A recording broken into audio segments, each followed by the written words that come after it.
Gracias, estimados suscriptores de verdadesyRumores.com por estar de nuevo con nosotros en otro episodio de Contrastes. Las primarias son un proceso histórico que requiere de la confluencia de diversos factores para garantizar su éxito. Se necesita, por un lado, de la activa participación de todos los partidos y movimientos políticos. Se necesita la masiva participación de los ciudadanos a fin de que el resultado sea contundente y actúe como el revulsivo que nos conduzca a la victoria en las elecciones presidenciales. Se necesita de una estrategia comunicacional clara y transparente que llegue a cada venezolano. Pero además se necesita dinero, mucho dinero, porque sin duda que las primarias serán un proceso sumamente costoso. Lo lamentable es que el G4 y su plataforma unitaria, en su afán de abortar las primarias, trata de asfixiar financieramente a la Comisión Nacional de Primarias para que finalmente el proceso no se realice por falta de dinero.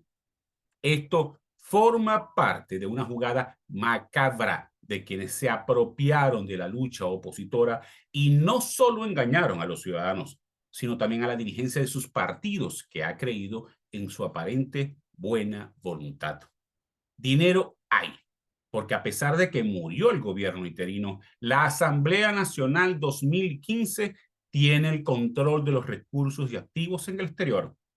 Y si han sido capaces de derrochar dinero a manos llenas, ¿por qué no quieren financiar las primarias presidenciales?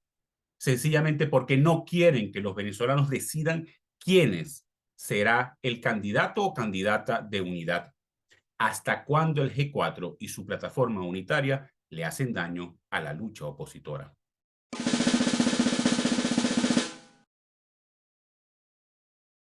Hoy converso con Humberto Villalobos, coordinador nacional electoral del Partido 20 Venezuela y además integrante de la Comisión Asesora Técnico Electoral de la Comisión Nacional de Primaria. Ya regresamos.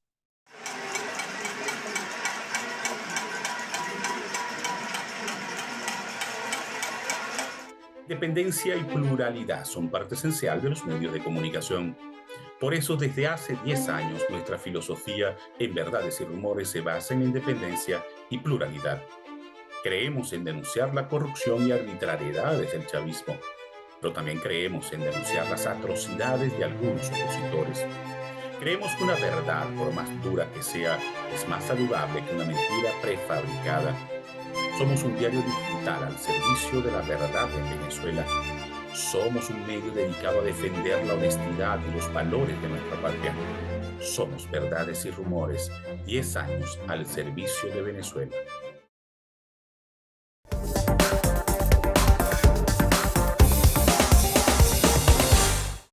Hoy converso con Humberto Villalobos. Humberto es coordinador nacional electoral del Partido 20 Venezuela, pero además es el representante de esta organización en la Comisión Asesora Técnico Electoral de la Comisión Nacional de Primaria. Humberto, en primer lugar, te quiero dar las gracias por haber aceptado la invitación.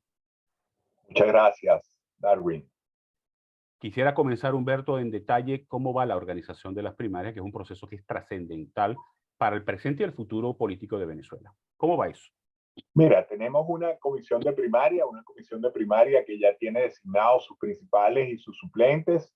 Ellos están en plena actividad, han tenido conversaciones con todos los sectores de la vida pública nacional, inclusive con los candidatos. En el día de hoy, yo que soy miembro de la comisión técnica por el comando de María Corina Machado, estuvimos discutiendo el cronograma que le van a presentar a la nación este próximo miércoles 15. Un cronograma, digamos, de grandes actividades, donde hay una parte inicial donde se verifica el registro, después tienes la parte de conformación de miembros de mesa, el acto en sí de votación, y eso ya está bastante adelantado en números gruesos. Inclusive se habla del último trimestre como fecha para ejecutar las primarias, y eso todo lo van a dar en detalle este 15 de febrero, que ya es este miércoles que viene, pues. Exacto, este programa, para quienes nos ven, fue grabado el día viernes 10 de febrero y está saliendo hoy al aire el lunes 13 de febrero. Ya el precandidato César Pérez Rivas habló de septiembre-octubre. Más o menos, ¿cuál es la fecha que tienen establecida? Yo diría que mediados, finales de octubre, Perfecto. es lo que ellos están hablando. Ahí Ok. hay la posibilidad de 2 fines de semana, pero uno de esos va a ser. Ahora, ¿cuándo comienza la inscripción de candidatos? Todo el proceso de la campaña, en fin. Mira, el cronograma determina más o menos el mes de abril como una preinscripción de candidatos que van a culminar el proceso aproximadamente a finales de mayo. O sea que Ok. en mayo ya tendremos candidatos definitivos. Ahí también ya se están trabajando términos que tiene el reglamento de estas primarias, como condiciones mínimas de participación, como la elaboración en sí de cómo va a ser el proceso. Todo eso está en desarrollo y en el día de hoy se acordó en esa comisión técnica ampliada, bueno, que se iban a evaluar todas estas características en las que aún pues no hay unos acuerdos del todo, ¿no? Son cosas fundamentales, participación o no del CNE, son cosas fundamentales, con qué registro vamos a trabajar, si van a votar los del exterior, absolutamente todas estas cosas aún no se han decidido. Ahora, en relación con la participación del CNE, que es uno de los puntos más conflictivos, incluso tu partido, 20 Venezuela, es uno de los que ha puesto mayor fuerza, mayor énfasis en la necesidad de excluir al CNE. ¿Está prevista la participación del CNE? ¿Cómo sería esa participación? ¿Tendrían control absoluto del proceso? ¿O cómo Hasta sería? ahora lo que hemos manejado, y entiendo ha pedido la comisión técnica, es pedirle al CNE que facilite los centros de votación, o sea, que de alguna manera ellos intervengan en lo de los centros de votación. También entiendo que para ellos es importante recibir un registro electoral más actualizado y en algunos casos se habla inclusive de que lo hagamos con las manos. Eso es la parte donde nosotros tenemos serias dudas e inclusive hemos hecho comentarios en el sentido, porque hay el rumor de que un proceso con el CNE es más barato Ujú. y la realidad es que no es más barato. Ok. Lo que pasa es que nos están supuestamente regalando un proceso, pero se están quedando con toda la información que pueda captar la máquina y con todo el control de elementos esenciales del proyecto. Entonces, no es que es gratis, sino que nos están pagando un precio por ellos tener una información muy valiosa. Y el peligro es que esa información la puedan utilizar como se utilizó en en aquella recolección de firmas por el revocatorio contra Chávez, ¿correcto? Totalmente, o sea, las computadoras son máquinas que captan información y la guardan. El dueño de la computadora, después que la conoce perfectamente, puede sacar de ahí muchas cosas. Y esa sería una debilidad demasiado grande, sobre todo que nadie nos está imponiendo que necesitamos el CNE. Yo no pongo en duda que necesitemos un registro, pero ya el año pasado nos dieron un registro en agosto, tenemos bastantes indicios con relación a la parte de cedulados, o sea, hay bastante información que ya tenemos. Y la parte más importante de todo esto, digamos, tan importante como escoger al candidato, es tener un diagnóstico real de cómo está el registro electoral. Claro. Eso es un proceso controlado por el CNE, donde las inscripciones van a ser vía el CNE, va a ser muy difícil que las 4 millones de personas que están en el exterior, los 2 millones que están aquí en Venezuela, pero no viven donde votan, y todos, casi 5 millones de personas mayores de 18 años en el 2023 que podrían votar si se les diera la oportunidad en un proceso controlado por el CNE con los tiempos que tenemos, realmente serían mínimas las modificaciones. Ahora, Y eso realmente no nos conviene para nada. ahora, ¿quién tendría el control? En el caso de que el CNE acepten prestar las máquinas y los centros de votación, ¿quién tendría el control del sistema? ¿El propio CNE? ¿La Comisión Nacional de Primarias? ¿Quién la Esas son las tendría? cosas que no están definidas. El CNE nunca ha entregado las máquinas para que otros las usen. O Ujú. sea, las máquinas tienen operadores, las máquinas las traslada el Plan República. O sea, hay una serie de circunstancias que están relacionadas con tener máquinas CNE que desvirtúan por completo la condición de que este es un proceso de la gente y de los ciudadanos. Esa parte sería muy difícil. Hay, por ejemplo, hoy me preguntaron, oye, pero la parte más importante es que podamos contar las papeletas. Sí, Queremos contar el 100% de las papeletas, pero también queremos controles sobre la información que recoge la máquina. No quiero que esa información automáticamente esté en manos del gobierno, porque en definitiva este es un CNE que es del gobierno. Es correcto. Ahora, Humberto, tu experiencia electoral, ¿te dice que es posible un proceso 100% manual? Totalmente. ¿Qué se O sea, necesitaría mira, para que te lo ese voy a proceso poner sea al manual? revés. Cualquiera que lo analice. O sea, ¿en qué consiste este proceso? Que entre 10, yo no creo que sean más de 10, pero digamos que puedan llegar 20 personas, tú escojas una persona. Ese es el proceso de la primaria en sí misma. Eso es una hojita con 10 nombres y 10 circulitos para que tú escojas uno. O sea, ese no es un proceso complicado, no sería lo mismo si fueran todas las elecciones juntas, si tuviéramos circuitos diferentes para diputados de la nacional que diputados de la regional y que una persona votara 18 veces. No, esto es una hojita Excel que además vamos a trabajar cuántos centros, 3.000, 4.000 centros, no va a ser más que eso, y van a ser 6.000, 8.000 mesas. Entonces, esto no es un proceso ni gigante ni tan complicado. O sea, si yo puedo buscarte ahorita la elección que se dio hace unos meses en Suecia para escoger a presidente, es un cuarto de hoja carta tal cual, con una lista de 10 nombres. Hay cómo evitar la duplicidad del voto. Que yo, por ejemplo, voto en Katia y después voy a votar en, no sé, en Chacao. Bueno, la parte más, por ejemplo, ¿quién controla eso en la vida real? Los miembros de mesa y los testigos, ¿verdad? O sea, si yo escojo adecuadamente los miembros de mesa y los testigos, esos miembros de mesa y testigos tendrán que revisar la documentación en el proceso previo de definición de cuál es el registro que vamos a trabajar. Se van a revisar que las personas sean las adecuadas y además va a tener que ser presencial. Eso es otro punto bien importante. Es posible que esto se haga y que no sea presencial. Yo creo que la credibilidad en el proceso quedaría seriamente comprometida si eso no es presencial. Entonces, ¿dónde está la debilidad de presencial? Oye, que el proceso de actualización del registro tiene que poner a cada venezolano en un centro de votación. Entonces, ¿eso qué implica? Si lo hace el CNE, por ejemplo, el CNE va a crear 200 centros nuevos en los próximos 4 meses. Yo lo dudo mucho. Entonces, la mayoría de las personas que esos 4 millones que están en el exterior no van a tener ninguna oportunidad. Si hacemos un proceso ciudadano, yo creo que es viable garantizarle a cada ciudad que tenga 2 millones, más de 2.000 electores registrados, que ellos mismos organicen su proceso. ¿Quiénes tienen que ser los miembros de mesa? Los miembros de mesa lo deben escoger, en primer lugar, la comisión de primaria.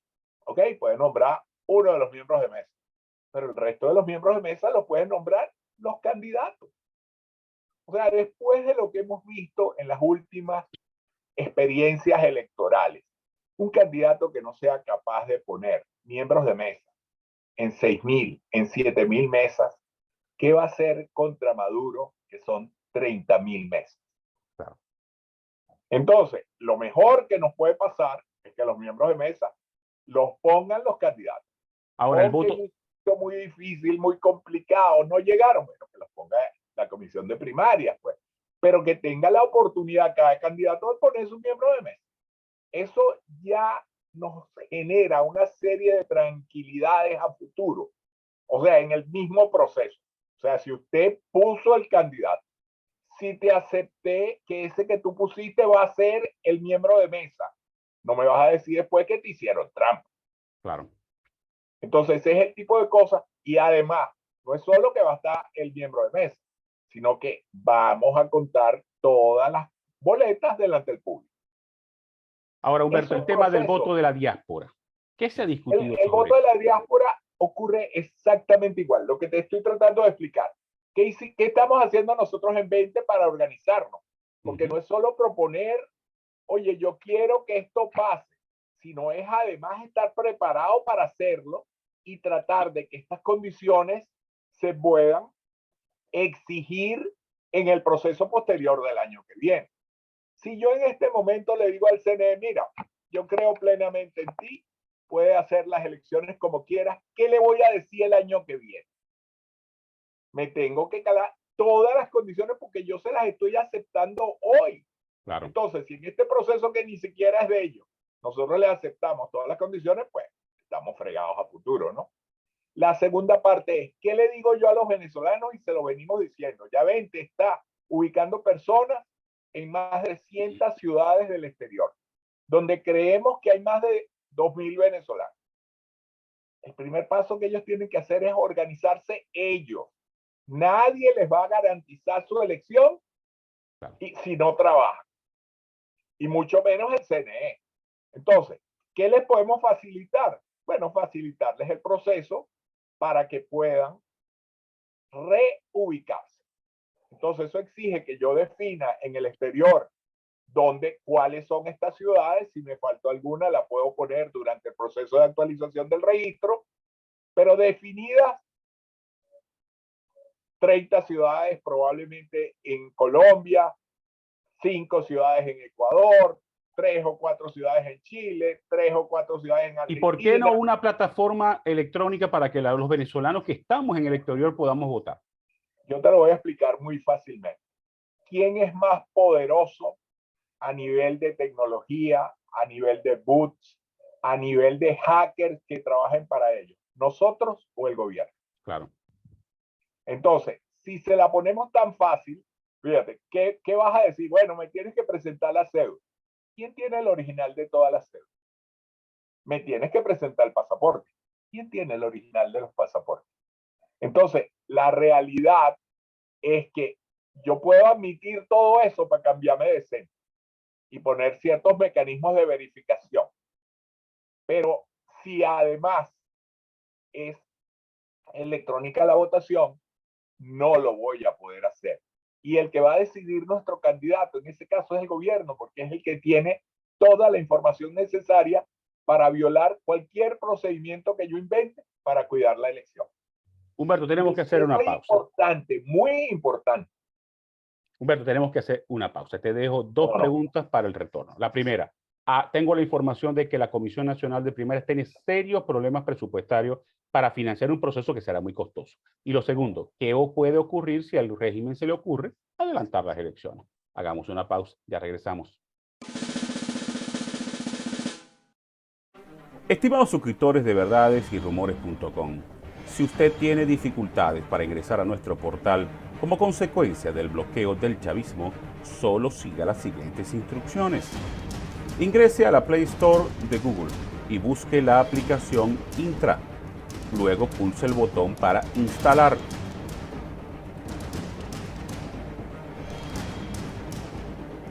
Una vez instalada, pulse el botón Abrir y siga las explicaciones que le da la misma aplicación. Una vez Intra esté activa, usted podrá ingresar sin problemas a Verdades y Rumores.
hablaba al final del segmento anterior que tengo la información de que la Comisión Nacional de Primarias no tiene el presupuesto para financiar un proceso que será sumamente costoso, a pesar que la Asamblea Nacional 2015, o sea, el G4, tiene el control de los recursos activos en el exterior. ¿Qué tan cierto es esta información?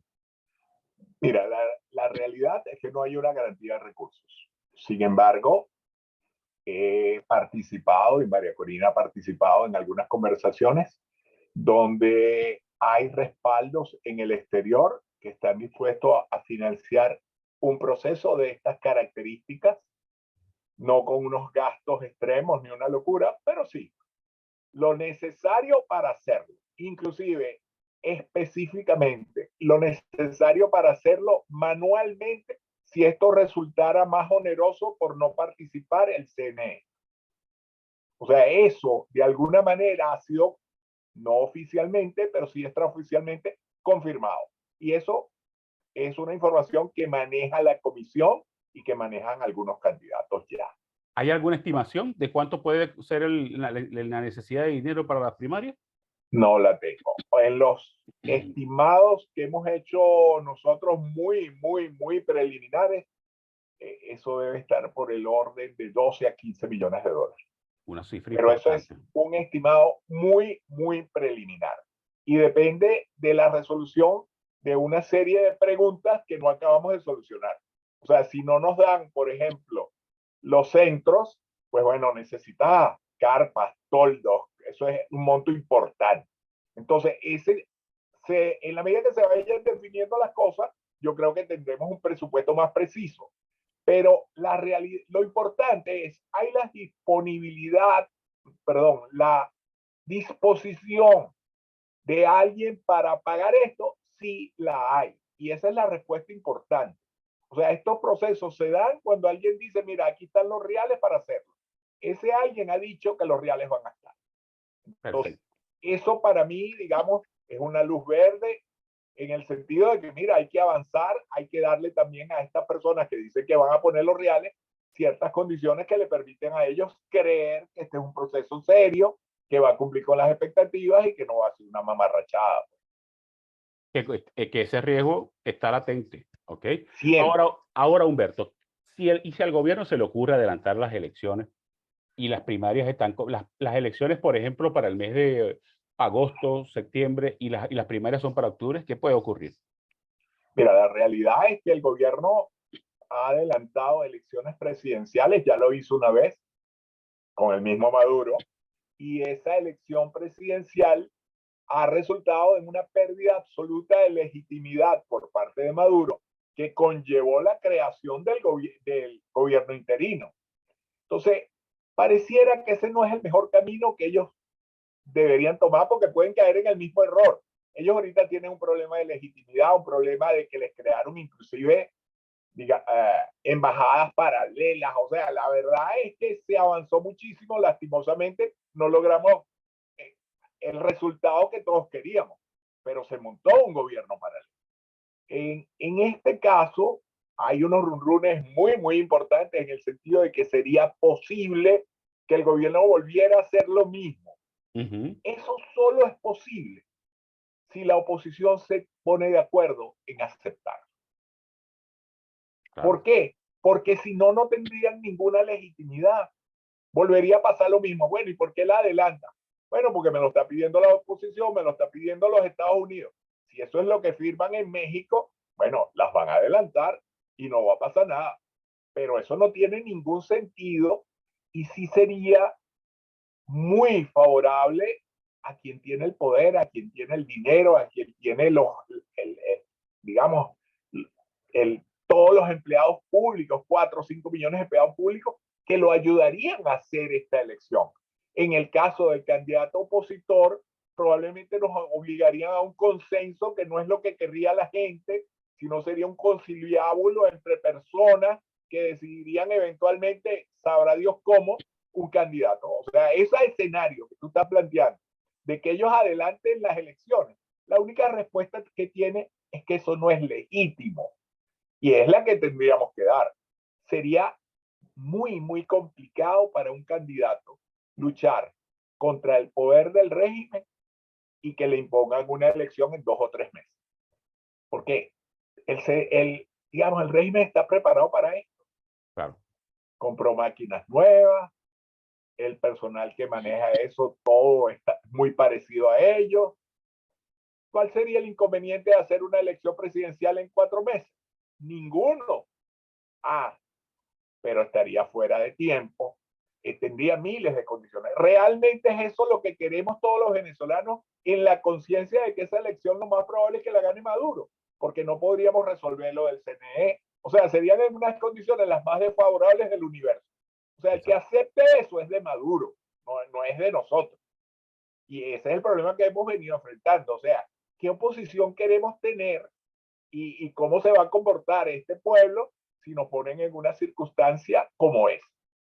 Ahora, Humberto, pensemos que se realizan las primarias, que el proceso electoral se realiza en el 2024, pero hay otro problema en paralelo que hay que ir resolviendo en la misma medida que se organizan las primarias, que es el tema del Consejo Nacional Electoral.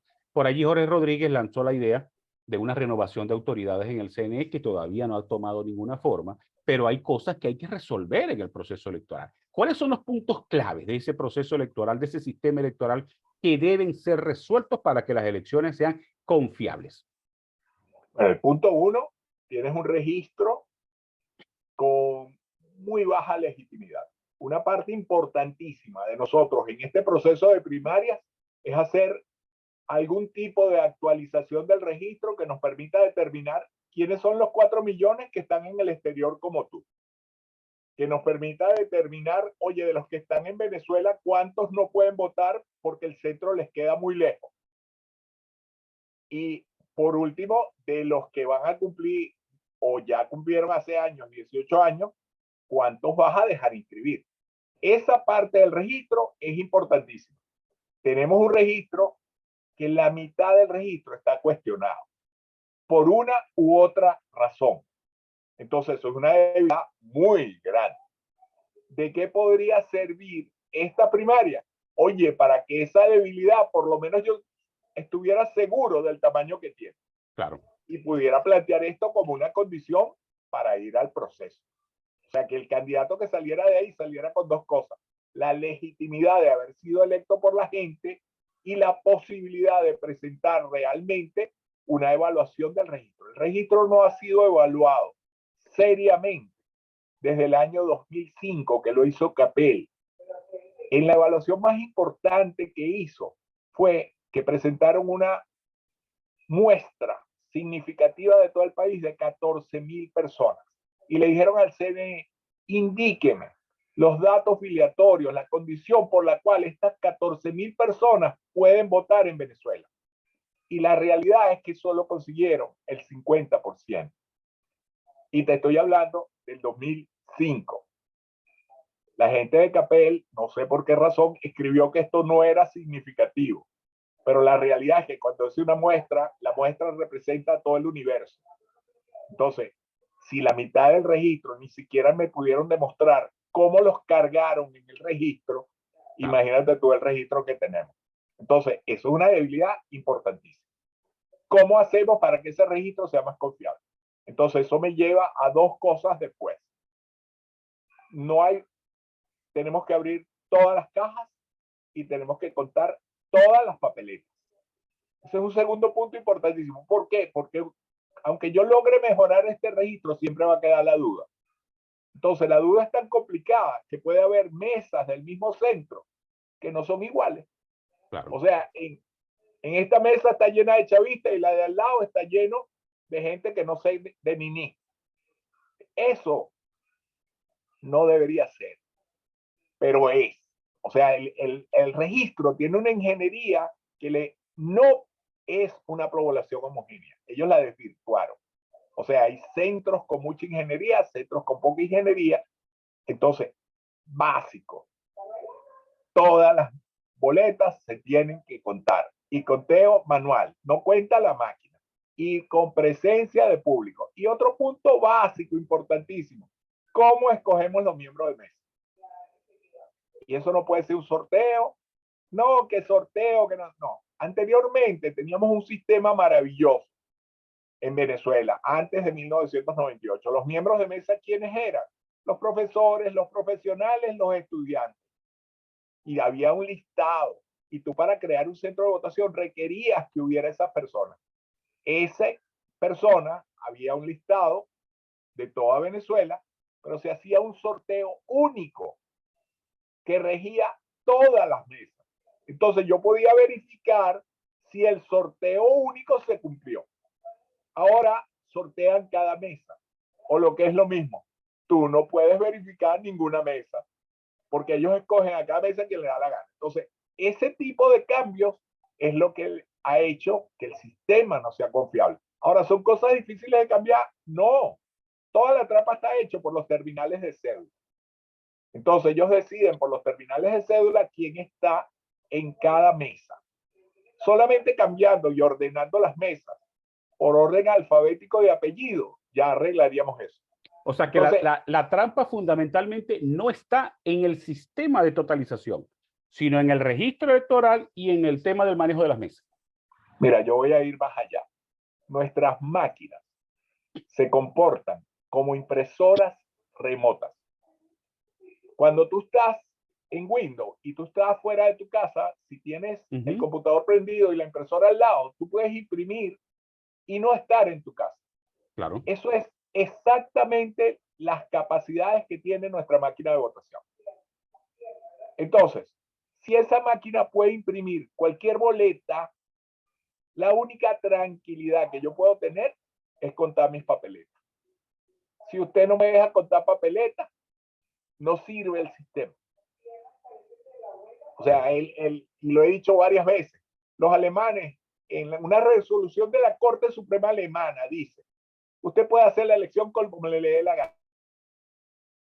con máquina, sin máquina, como le dé la gana. Pero el conteo solo puede ser manual, porque ninguna persona tiene que creerle una máquina.